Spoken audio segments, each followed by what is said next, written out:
Wino. Oh, AP Hockey. Wino. Okay, says we're on. All right. Checking the YouTube, but says we're live. Beauty. Yep, we're definitely live. Throw it in the group chat.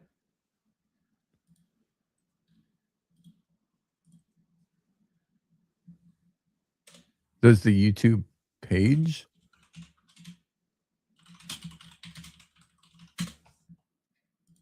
Yeah, we're on. Okay, well, it's good. And we welcome you to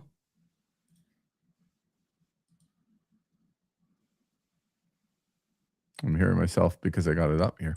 Sorry. I was just hearing myself in my ear because I had it up and I was listening to myself, which makes it even better when I'm listening to myself twice. Welcome to the Ottawa Senators pregame show here on OSN. Lever Sage, Tanner Ryle with you. Always good, Tanner, to catch up again. We got to talk about a 2-1 victory for the Ottawa Senators, a much needed one over the Vancouver Canucks. And now they're right back at it here at Madison Square Garden tonight against another team that is ripe for the pickings in the New York Rangers. Good to talk to you again. How are you? Pretty good, Lee. Yeah. We had a win last night to talk about on the program. It was very nice. Yep. Our first one in OSN history. Hopefully they can pull off another one. It wasn't exactly the most convincing one. So I'd like to see that from the Ottawa Senators here tonight against another pretty lowly opponent in the New York Rangers, who's also very banged up on the injury front. Well, let's start with some of the notes going into tonight and the starting goaltenders, because I think that's interesting. We talked about it on the post-game show last night and what we thought it might be. I'm a little bit surprised. Tell us who the starting goaltenders are. Yep, coming down from some New York reporters who are at MSG right now. Levi Merilainen will be starting for the second night in a row. Levi, my man, Levi. Your guy. Your Sorry. Favorite Senator right up there with Zuby. I get excited. Yeah. So, yeah, Merilainen and Jonathan Quick, the goaltenders tonight in the game and coming off a back-to-back. Are you surprised they're going with Merilainen? I think we talked about it a lot last night, that we could have seen them go either way. Merilainen didn't face a lot of shots last night, and you want to give the kid some confidence after posting up a over 940 save percentage. I think it was a 947, if I'm not mistaken. Very good for him. Get his confidence back, because you're going to need him this weekend with that back-to-back. I am still a little surprised, but I wonder maybe, again, if Reimer's just not quite ready yet as well. Maybe the conversation with James Reimer was, not exactly where he wants to be. But again, if you are thinking about getting back into this playoff race, every game is so important right now. You just can't afford to give away a couple of points because, we'll throw Reimer in there tonight and who cares what happens. Like, you need the 2 points tonight in New York against the Rangers. And so, yes, Levi Merilainen. See, I'm correcting myself already. Will get the start for Ottawa. And I think it's a good choice because you didn't have him work very hard last night. It was a relatively easy game for him. And he's your best option right now to win a hockey game. Because again, you boil it down, right, Tanner, to you have to win tonight. Like, every game down to the Olympics is just of the utmost importance for this team with the hole that they've dug themselves.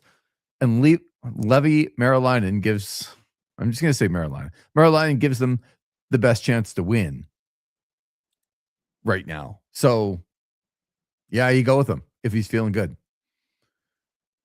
Jonathan Quick on the other side, and a very underwhelming New York Rangers team. Tons of injuries for them. And another team for Ottawa, ripe for the picking. Like I said earlier, I mean, you'd have to think that, the Ottawa Senators are looking to get to Jonathan Quick early. Over under 6.5 in this one. And I'm telling you right now, this game's going to go over. Okay. I like it. I mean, especially after last night, I'd certainly enjoy a high scoring game. It just feels that way. New York with a little bit of rest at home. They're not the greatest home team in the world. The Ottawa Senators. That's a very big understatement. They're not the greatest team And Their Quick comes into this game. He's played 14 games. How many wins do you think he has? Jonathan Quick in 14 games. Wow, what a storied career. Obviously, you're asking because it's a low number. 3? Bang on. Oh, okay. Almost think you're looking at the score sheet on your other window, which Nope. very well might be. No, I was even just trying to catch up. You think I could get to Jonathan Quick's numbers that quickly? Now, he is rocking an .898 save percentage, which if you're the Ottawa Senators, I think you would take that in a heartbeat right now. Yeah.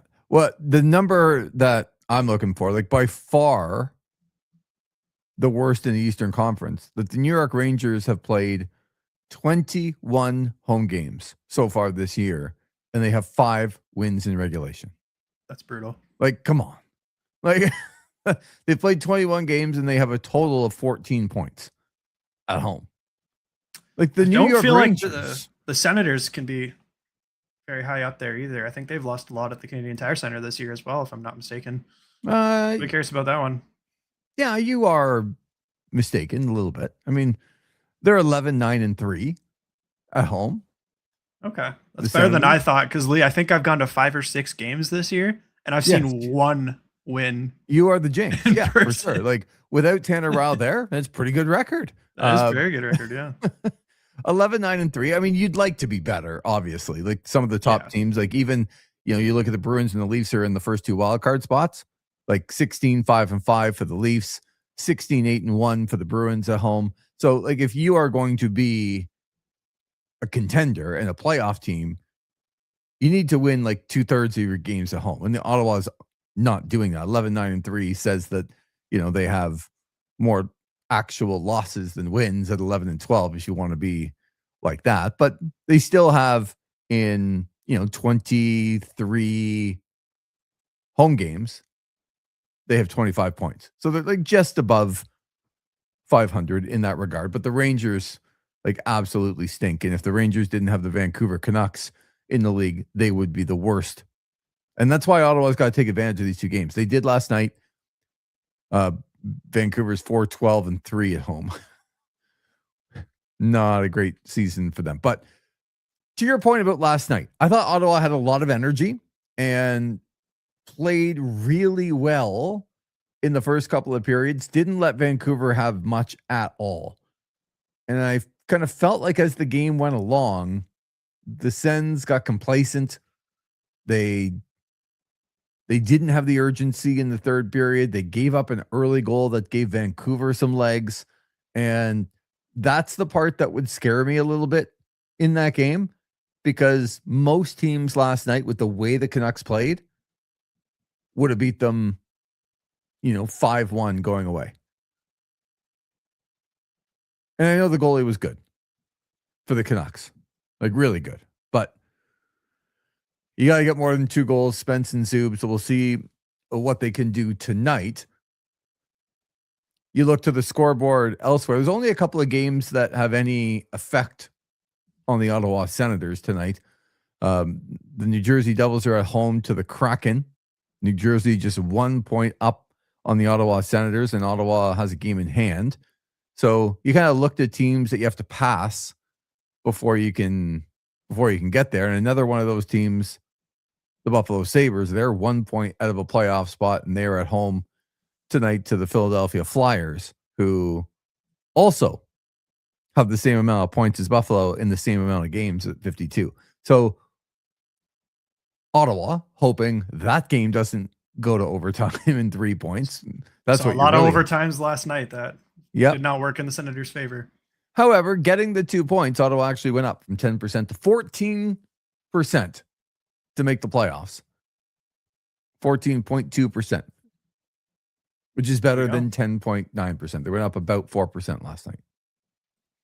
Look at that goal differential as well with the Devils. That's crazy. Yeah, there's been a couple of big numbers, crooked sticks, I was going to say, but even more than that, right? I mean, you lose 9-0. They've lost a couple of big games, and that's why the goal differential is like that. So what did you like from the Ottawa Senators game last night in particular? I liked everything Jake Sanderson did, which I think is a theme most nights. I thought he played very well as usual. I liked the defense chipping in with some offense from your favorite player, Artem Zub, and Jordan Spence. I liked Claude Giroux's game. He's playing with, I think, more heart than anybody else on that Senators team right now. He's really dragging this team into the fight, I think, more than anyone. And I thought, though, Merrilainen didn't face a lot, when he was challenged, he was all right, which is more than you can say recently for the Senators' goaltending situation.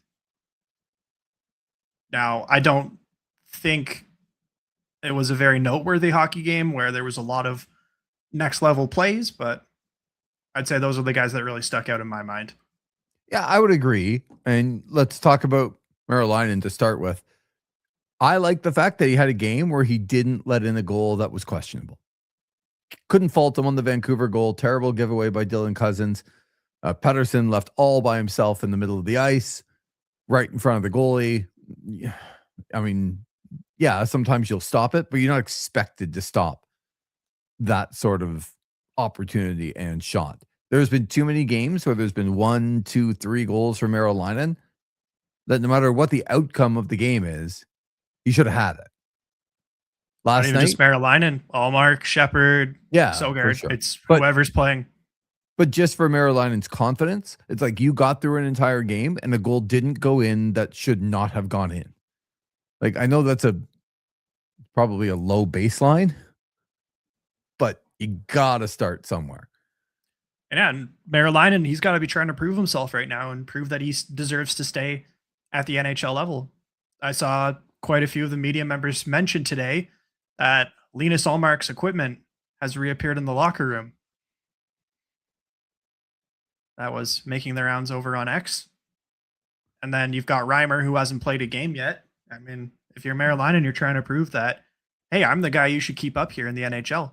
Send Reimer down. He hasn't played a game yet. I'm looking all right. Yeah, I mean, it's a one-way contract for Reimer, but... Well, it is for Merrilainen as well. He's on a one-way. Yeah. Yeah, you'd have to send somebody down unless you're going to keep 3 goaltenders. But I understand your point. The point is that right now, Ullmark's not here and James Reimer's not ready to go. So this is my net, and I'm going to show you that I'm not coming out. And I'm going to do anything that's possible. So I would expect a big effort from him, knowing that, guys, I know it's Vancouver and the Rangers, but I'm going to be one of the reasons why we're going to get back in this. And I'm going to show you as the goalie for this team. You mentioned Claude Giroux. And this is a guy to me that, yes, he's dragging them in, but I just find it very consistent. Like, everything he does is pretty much the same game to game. Like, I rarely question his effort. He's always great in the face-off dot. He's always, like, his intensity is always there, like top of the Ottawa Senators. And what makes me a little bit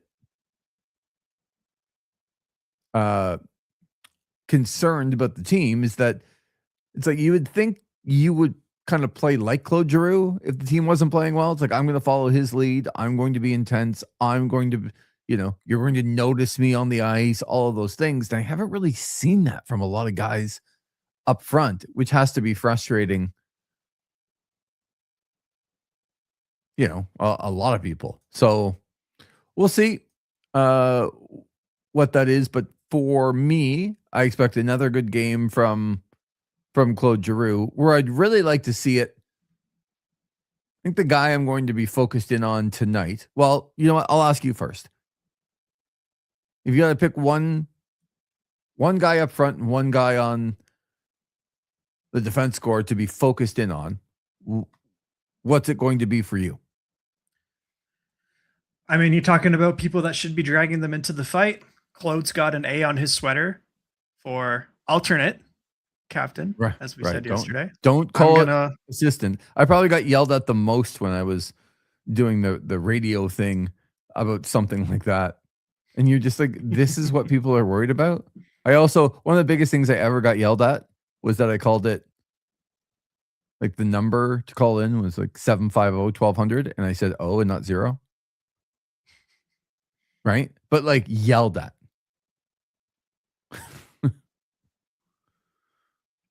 Well, other than Drew, there are two other players that wear letters on this team that frankly haven't been good lately. I would I like to like where see you're going. more out of both Thomas Shabbat on the Hmm. back end. I think Sanderson's been great, and Shabbat is that guy that you're looking for more out of. You know, Spencer Yep. Tube just contributed last game. I'd like to Yep. see Shabbat put a point up. I'd like to see him have some cleaner breakouts. And then, of course, the big one, of course, is the captain Brady Kachuk, who I'm not sure if we need to start putting some missing posters on milk jugs in Ottawa, but I'd like to see a higher level of engagement from Brady.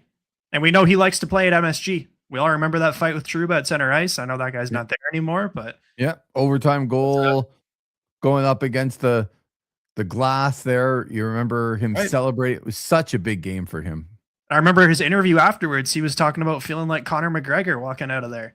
Yeah. So I'd like to see a higher level of engagement from Brady. I'm sure he's not playing 100% right now. I'm sure there are things going on, but I'd like to see him get up more for a game and be the one that's dragging this team in the way that Claude Giroux has been as of late, because it shouldn't be Claude Giroux.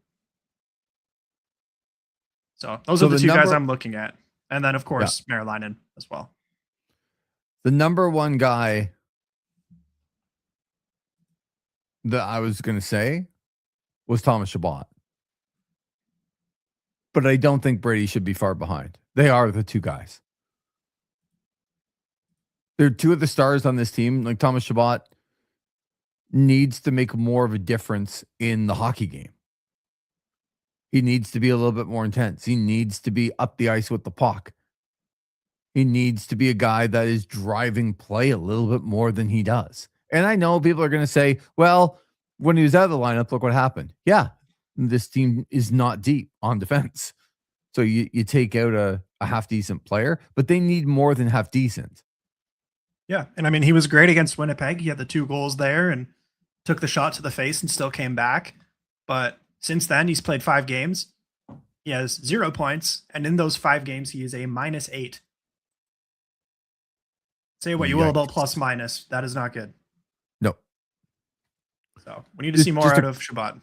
Just a quick note. Cody Glass from Dougie Hamilton, less than a minute in. Nice to see Dougie on the board for the Devils. Early 1-0 lead for New Jersey over Seattle. Brady Kachuk dropped the latest podcast with he and his brother today, Matthew Kachuk. And some of the storytelling, eager to get your opinion, because I don't quite know how I feel about it yet. Some of the storytelling in the podcast with Matthew and Brady was about how excited and how big of a fan and everything that Brady Kachuk was feeling, while Matthew Kachuk specifically was going through the Calgary run and not necessarily the Florida runs. But as Brady Kachuk, the kind of playoff cheerleader, about all the great times that Matthew has had and how Brady has been heavily involved in it and kind of calling it like the times of his life and all of this stuff. There are some people here, probably because he's not playing well and the team is not playing well, maybe reading more into it. Do you read anything into that? Not really. He's telling a story from a few years ago. Of course, you're going to be excited if your brother's playing in the playoffs on that stage. And same thing goes for playing with the Stanley Cup. I think a lot of people are getting way too upset about a guy who's doing a podcast as a way to get away from the game and get away from family in a way and nerd out about hockey. And the same thing that we do with this or with wrestling. So I don't have a problem with it. I didn't catch the episode today yet, but I see a lot of people getting upset about that and saying he should stop doing the podcast until the team's in a playoff spot or something like that. I don't think it's a podcast with his brother that's stopping Brady Kachuk from being an engaged hockey player right now. And you don't do a podcast to not do it when you're not playing well. And like the whole idea of doing a podcast is the consistency of it being on through the highs, through the lows, and through the season. Like, that's ridiculous to think that 1 hour of his time a week in talking to his brother is going to be the reason why he is playing well or not playing well. But the bottom line, he's the captain of the hockey team and he needs to play better. No matter if he's Yeah. doing a podcast, no matter if he's swearing at some of the questions that are being asked of him, none of that matters. What matters is that he's not playing very well right now.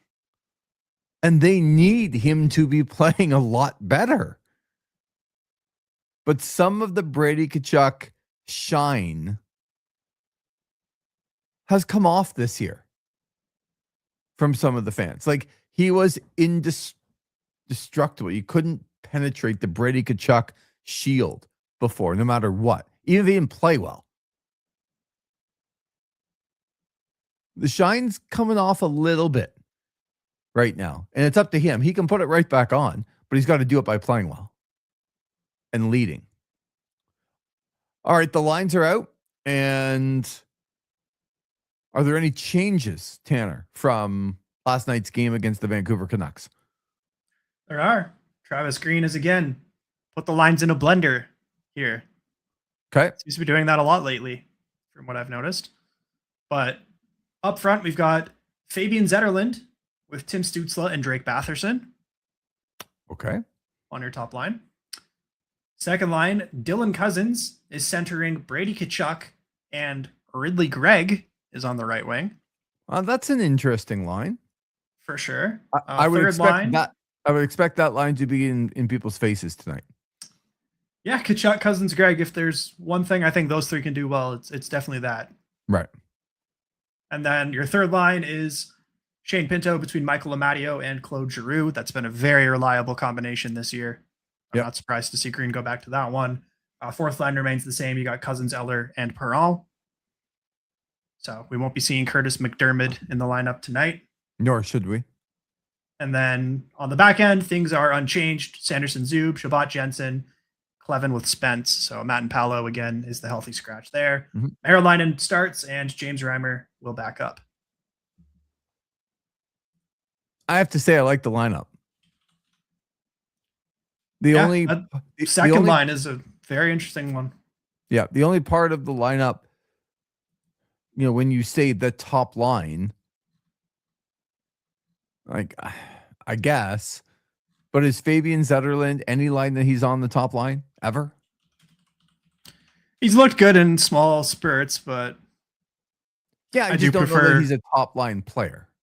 Right. I do prefer Batherson, I think, with Tim Stützle. Yeah, so the top line again tonight is Zetterlund and Stützle and Batherson, no? Right. Zetterlund on the left, Batherson on the right. Yeah. So while you prefer Batherson with Stützle, they're both playing with Stützle tonight. Okay. Correct. At the end of the game, which line is going to be more talked about at the end of the game, for better or for worse? I don't really care about the third. I don't really care about the third line, the fourth line. Oh, the third line's going to be reliable. Yeah, I'm just asking about the top two.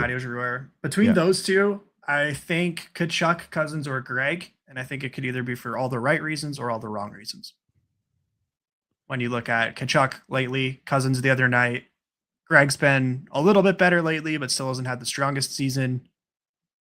I think you feel a little bit more confident in the likes of Batherson, Stützle, Zetterlund, who's looked a little bit better lately as well. Mm-hmm.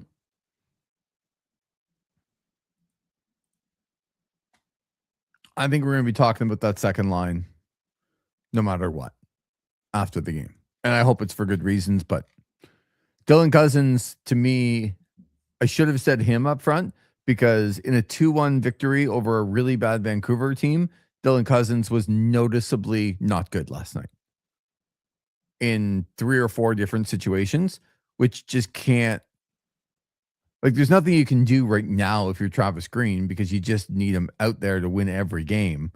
But I hope he's better tonight. I'd be curious to check last night. I think we should have done this probably. Is take a look at the time on ice. Who got more towards the end of it? Was it him or was it Pinto? Like towards the end or the whole Just game? overall in the game, I guess. But I think more specifically, if they break it down third period by period. Yeah, we'll be able to tell you the whole game here very quickly. Right. Because it's an interesting situation. There's a very good argument there that Shane Pinto is the number 2 center on this team. You're paying both guys roughly the same amount of money the next few years. It's very interesting how they're going to slot things. They've got a real depth at the center position that a lot of teams don't. So Dylan Cousins last night, came in at 1439. Feels low for him. It does. I am going to find the per period, which is great. You can go through and just give me a quick second. So Dylan Cousins in the third period had 1, 2, 3, 4, 5, 6 shifts.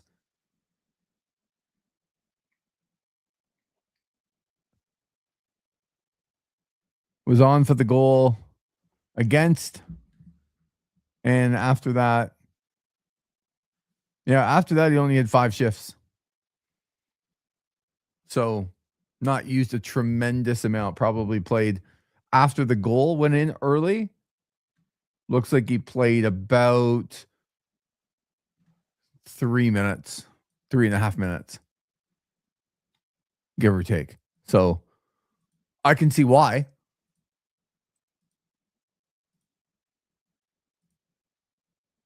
You look at some of the other guys on the team and their ice time, much more. And that's what would worry me right now, because these are just the games are just so important.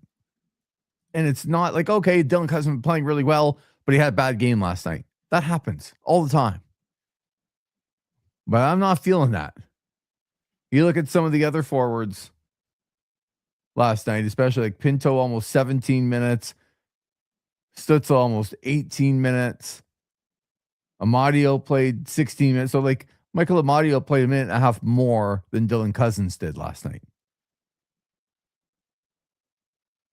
And I think there's some other guys. Was there a forward? Like Nick Cousins didn't play as much.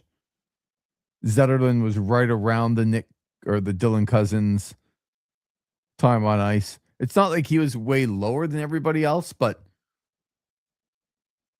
he didn't play that much after he was on for that goal. So there's a little bit of coaching involved there. So if the Ottawa Senators win tonight, if we're talking on This Is Overtime about another win, do you think the mindset changes going into the weekend a little bit for the players? Like that's where I'm players, at. Maybe. Yeah. I think it's got to be a little more of a convincing win than last night. Squeaking 2-1 by the worst team in the NHL. Yeah, I mean, a win's a win, especially Mr. Marilainen. Right. We found out last night has not won a game on the road this year. Yeah, that would be huge if Marilainen could get his first win in MSG. I think that would do a lot for his confidence. For the team overall, I imagine it would boost them a little bit. The fan base, I don't think, is going to be convinced if this team pulls a win off against the New York Rangers tonight. No, but that's not what I'm asking. Like, right. Yes, we're going to sit here and, wonder, yes, back to back in Montreal and Detroit. And then, another fairly easy week after that with the opponents. But I mean, towards the end of January, it gets very, very difficult. They have 3 games in a row where they play Carolina, Vegas, and Colorado. That's just a murderer's row right there. Right. So there's 3 games on a Saturday, a Sunday, and then a midweek game against Colorado that you're like, man, we got to get our wins now. So I'm just asking about the team and wondering if they could just on the plane ride home be able to sit back and go, okay, it might not have been pretty, it might not have been this or that, but we just got 2 back-to-back wins and they're off Thursday, Friday. We can settle down, and mentally, I think it puts them in a much better position going into a back-to-back with Montreal and Detroit, which is going to be hard. There's Surely. no question about it. But if they lose tonight, I don't think they're any further forward. You know what I mean? Like before these 2 games, before all the crap hit the fan last week, before they lost 4 in a row. I mean, if they lose tonight, they've lost 5 of 6, and they're coming home with a very tough back-to-back ahead of them. I just don't know that their confidence is there, that they've settled things down. But if they can win tonight, I do believe the players, it's not like they're going to be sitting there going, oh, everything's back. We've got this under control. But it's more of, okay, a little bit of a reset. We've set a foundation back with this team, and now it's time to go forward. And you almost feel like you're going forward at that point. Okay, we're starting from scratch, but we got a couple of wins. We're not out of it yet. We've done all we can do this week to put ourselves back into a situation, and let's go get them on Saturday against Montreal. So again, we keep saying it, but there just needs to be a little bit of urgency. And, look, playing back to back is not easy. I know, I'm not going to give them the game off because it's back to back. It's just too important a game. But you'd like to see in the first and second period that they have their legs from last night. The Rangers didn't play last night, and you try and jump on your opponent and give yourself some early confidence. Yeah, and this is like we saw with the Vancouver Canucks. This is a banged up Rangers team that is not icing the best lineup that they can. They're missing probably their 2 best players at the moment, which have got their lines pulled up also coming from the warm up right now. Yeah. If you didn't know, Igor Shesterkin is out. That is a Vezina caliber goaltender. So he's not in the lineup. Adam Fox isn't on Team USA. He is not also in the Rangers lineup here tonight. Adam Edstrom is also injured. Connor Sherry, but they aren't to the caliber of a Shesterkin or a Fox, certainly. But their lineup is looking like this. So your top line is Artemi Panarin, Mika Zibanejad, and Alexis Lafreniere. You've got JT Miller with Vincent Trocheck, Will Cooley, Brennan Othman with Noah Laba and Gabe Perreault, and a 4th line of Taylor Radish, Sam Carrick, and Johnny Budzinski. Oh, Johnny Budzinski. My guy. Yeah. So the player to watch right there. I don't really know who Johnny Budzinski is. And this is not looking like a very good decor as well, aside from one player, that being Vladislav Gavrikov. He's paired up with Braden Schneider. What a top pair that is. Mm-hmm. Beyond that, you've got Matthew Robertson with Will Borgen. Carson Soucy with Scott Morrow rounds that out. Jonathan Quick starts in goal, and backing him up is Spencer Martin. Wow. Okay. Not the same Rangers team as a couple of years ago. Things have changed. President's Trophy winners 2 years ago. That's incredible, isn't it? I mean, it's not as bad as the Jets, but it is quite the fall off of President's Trophy to missing the playoffs. And here they are, I think, well on their way to missing them once again. So the 9th straight start for Maryland tonight.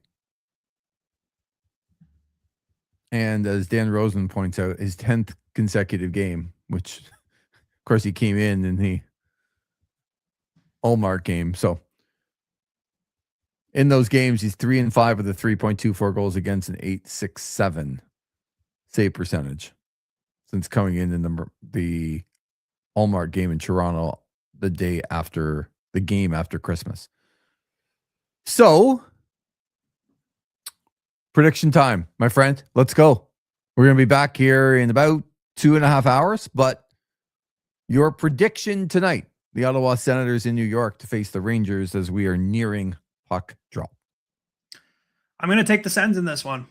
I think they need to put on a better performance than last night, but I think this is an easy team to go in and beat up on and hopefully have a little bit more fire in their game. Because if they're planning to go into this weekend with any sort of confidence, they really need to show up tonight in MSG. Yeah, I think I'm also going to take the Sens in a high scoring game.